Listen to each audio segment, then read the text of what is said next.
semiconductor developed for high-performance computing, a machine learning system designed to analyze medical imaging, a navigation technology created to improve the safety of autonomous vehicles. All of these technologies have something in common. They were originally designed for civilian applications, but each of them can also be used for military purposes. And this is precisely what defines dual-use technologies. Technologies that can serve both civilian and military functions. In recent years, the relevance of the dual-use sector has grown dramatically. Geopolitical tensions, increased defense spending, and the global competition for technological leadership are pushing governments to pay much closer attention to how sensitive technologies are developed, transferred, and exported. For companies within the European Union, in particular for the Italian industrial economic ecosystem, this evolution creates both significant opportunities and complex regulatory challenges.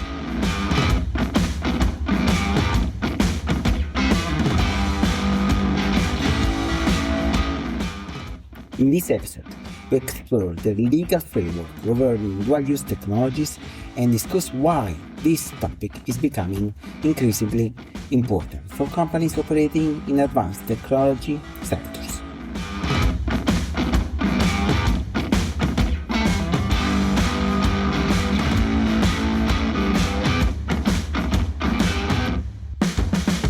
Welcome to Diritto al Digitale, the podcast where we explore how law is shaping the digital economy and emerging technologies. I'm Giulio Coraggio, technology and data lawyer and partner at the global law firm DLA Piper.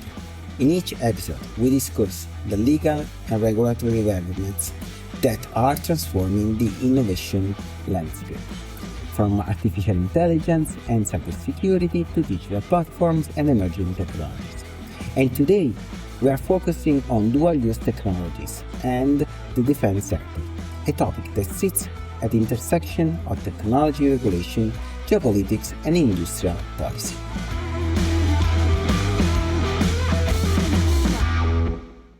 So why in dual-use technologies matter today? The importance of dual-use technology has increased significantly over the past few years. This is largely due to the evolving geopolitical context.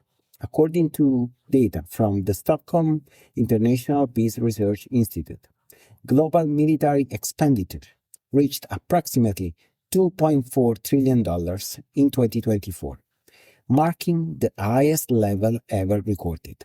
At the same time, governments are increasingly concerned about technological sovereignty and strategic autonomy.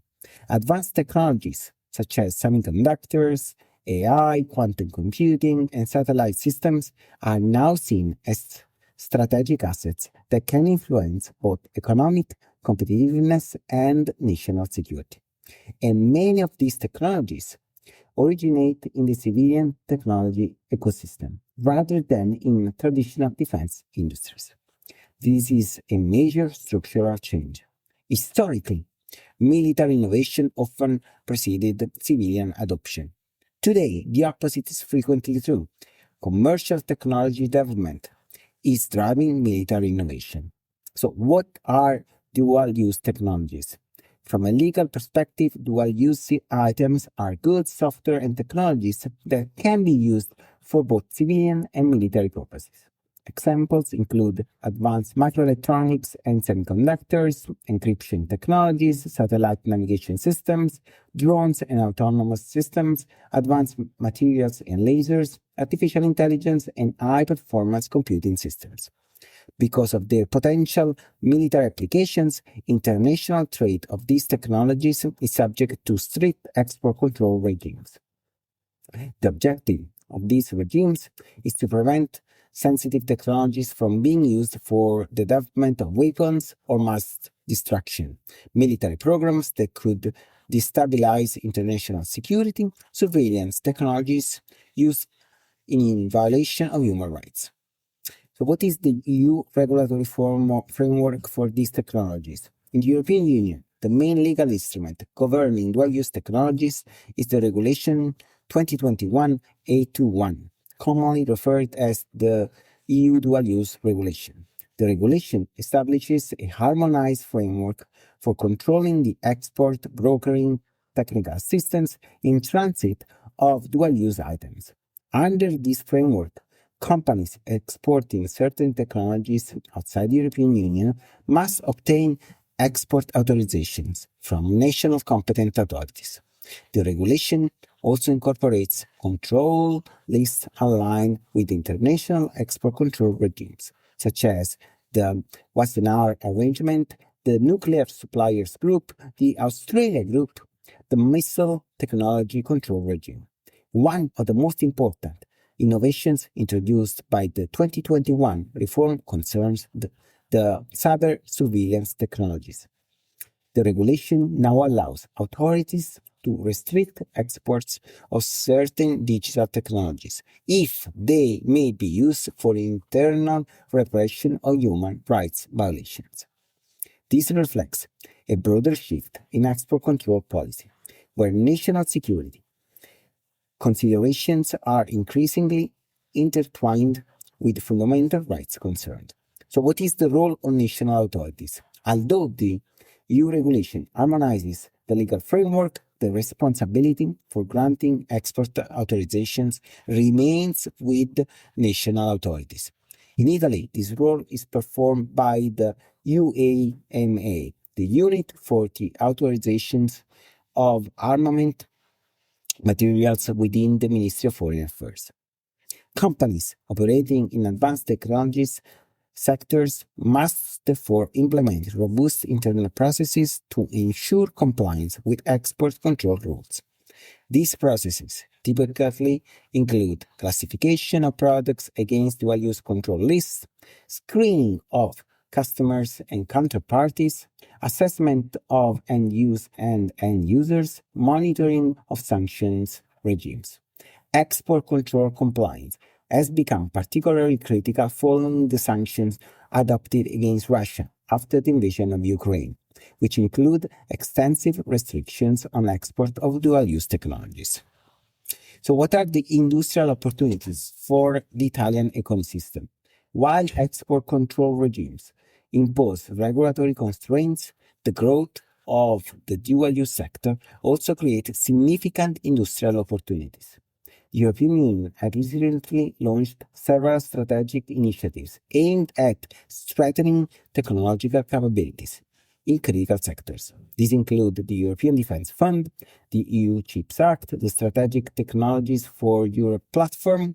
These programs aim to mobilize tens of billions of euros in public and private investments in advanced technologies.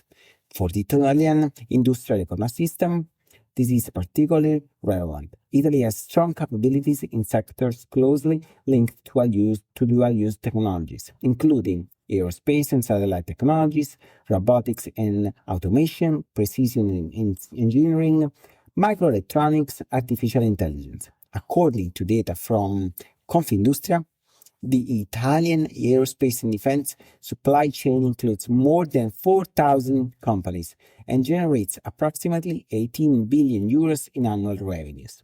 Moreover, the transformation of the automotive sector is pushing several manufacturing companies to explore diversification opportunities in high-technology markets, including dual-use technologies.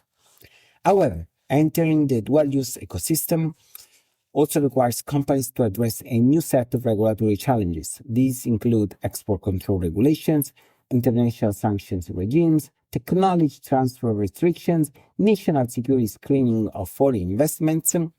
Failure to comply with export control rules can result in significant administrative and criminal penalties, as well as reputational damages and restrictions on international trade.